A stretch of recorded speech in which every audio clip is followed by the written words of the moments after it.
Quand on écoute les discussions de fans autour de Transformers Rise of the Beasts, on en revient très souvent au personnage de Transit, un personnage qui n'est même pas dans le film.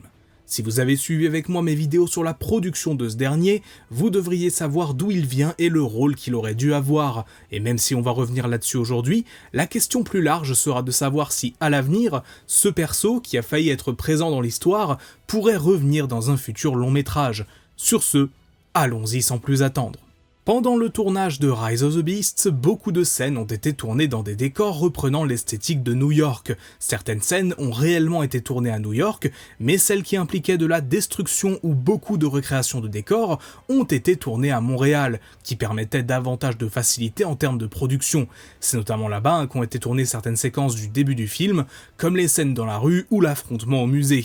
Durant le tournage de ces séquences, un bus a été repéré à plusieurs reprises, et d'après nombre de rumeurs, il pourrait s'agir d'un personnage, plus précisément d'un Decepticons qui traquerait Optimus Prime sur Terre.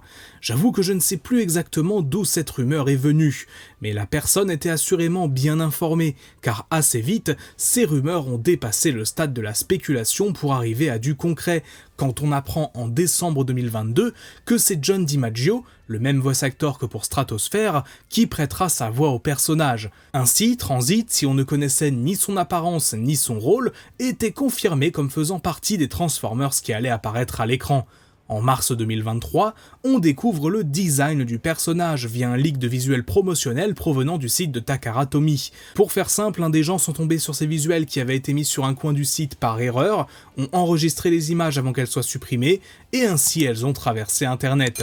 C'est via ce leak que l'on a découvert notamment le mode robot complet de Nightbird, Stratosphere, mais aussi Transit du coup. Et on voit à quel point c'était pas censé sortir, car sur l'image, ce dernier a un logo TerrorCon à l'arrière, alors qu'on savait depuis le début qu'il s'agissait d'un Decepticon, preuve en est du logo sur sa tête, tout simplement.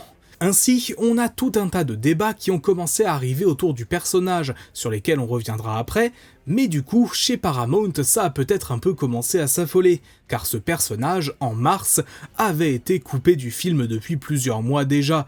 De ce que l'on sait, la décision de retirer sa scène est intervenue durant le mois de décembre 2022 ou janvier 2023.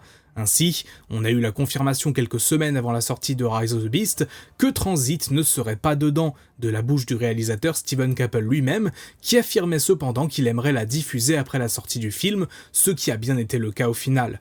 But there's small scenes in there that just cause confusion.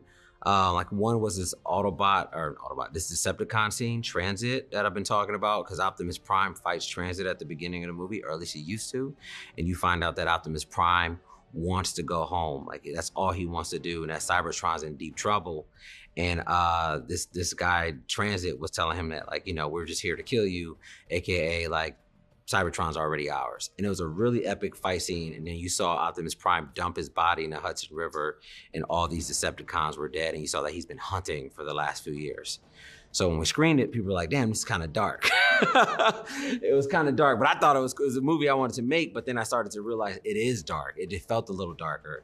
So we pulled back on that, and then we started to dive a little bit more into the Maximal sort of origin story. La communauté a lancé pendant quelques temps des petits hashtags du type release de Transit Cut, plus sur le ton de la blague bien sûr, mais il commençait à y avoir une sorte de fascination autour de ce personnage qui en plus était assez particulier. Tout d'abord, parlons de son apparence physique. Avant d'attaquer le mode robot, parlons de son mode véhicule. Un bus, tout simplement. Et ça peut paraître assez basique comme concept, mais en réalité, non seulement c'était une nouveauté pour les films Transformers, mais même à l'échelle de la licence, on a très peu de robots se changeant en bus, et Transit est justement l'un d'entre eux, dans les comics IDW et la continuité de la série Robots in Disguise de 2015. Donc rien que pour ça, il y avait une certaine curiosité. Mais son mode robot... oh boy. Déjà, parlons rapidement des concept art. Sur à peu près tous les concepts qu'on trouve du personnage, on voit que son corps est le même, et que c'est celui qui a été retenu. Un corps humanoïde largement blanc et bleu, avec des parties du bus visibles à droite à gauche, et avec pour arme une sorte de masse. Là où il y a eu beaucoup plus de propositions, c'est au niveau de sa tête.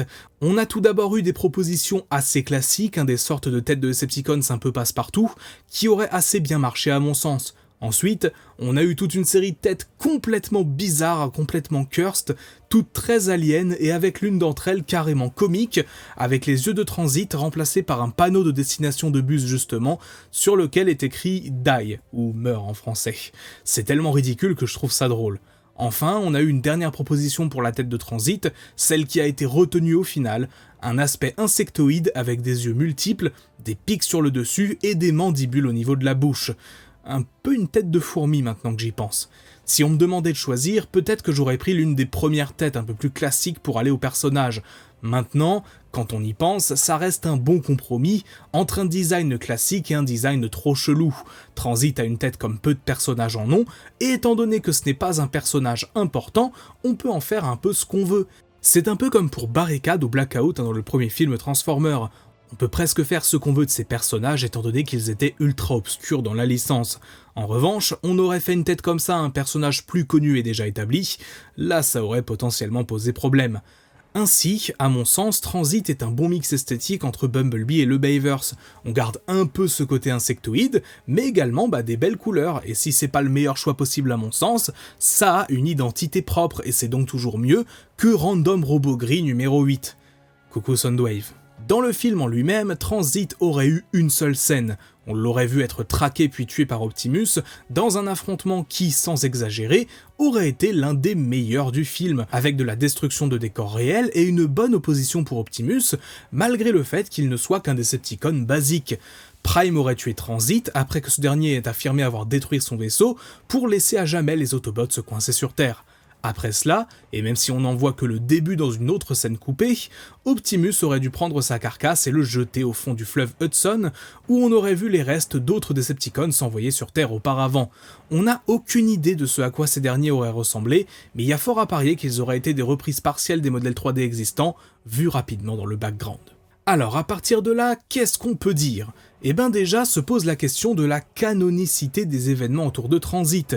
Dans le film final, le début de la scène a été réutilisé, pour le moment où Optimus découvre le faisceau lumineux émis par la clé Transwarp, donc difficile par exemple de se dire que la scène aurait pu arriver hors champ, car ce n'est pas vraiment possible. TF-Wiki cite ce personnage comme pseudo-canonique, et je pense que c'est le meilleur terme possible. On n'est pas sur le cas d'un personnage supprimé très tôt dans la production, à l'image d'un Soundwave dans le premier film, ou même d'un perso comme Roy Cage, pas apparu à l'écran non plus mais qui a eu des jouets.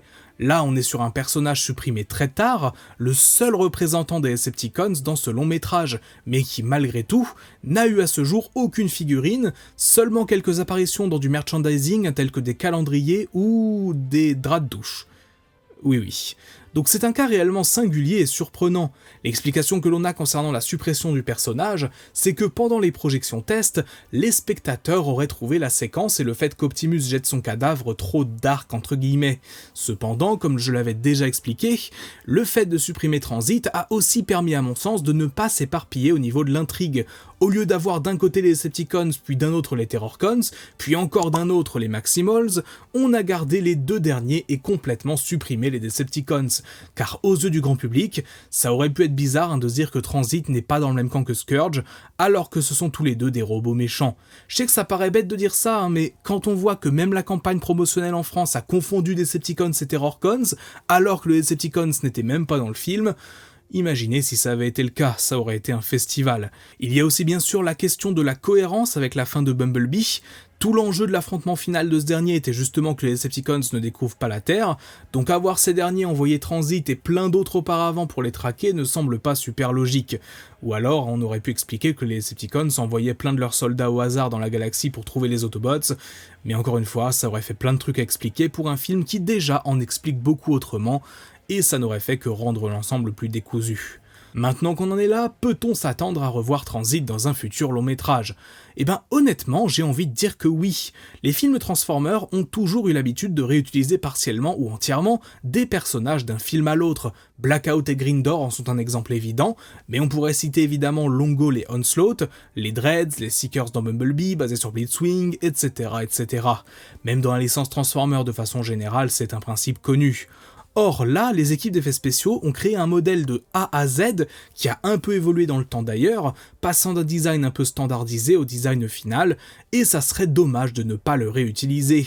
Créer un modèle d'animation 3D de la sorte, ça coûte beaucoup d'argent, et étant donné que celui de Transit est créé et finalisé, car certains plans de sa scène coupée sont complets, ça serait dommage de ne pas l'utiliser.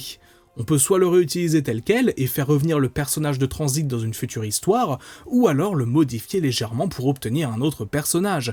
J'ai envie de dire, on peut complètement recycler le rôle de Transit dans un futur film, en faisant de lui un éclaireur Decepticon envoyé sur Terre, et qui a réussi à retrouver la trace d'Optimus Prime. Ça, ou on peut l'incorporer à l'armée de Megatron, tout simplement. Les films du Bayverse avaient notamment dans le premier un mix entre des Decepticons connus comme Megatron, Starscream ou même Brawl, et des Decepticons obscurs et réinventés comme Barricade et Blackout. Pourquoi pas avoir une équipe de Decepticons dont Transit fait partie? Tout est possible honnêtement. Bref, n'hésitez pas à me dire ce que vous pensez de Transit, est-ce que vous auriez aimé voir le personnage à l'écran, ou souhaitez-vous le voir revenir dans un futur long métrage?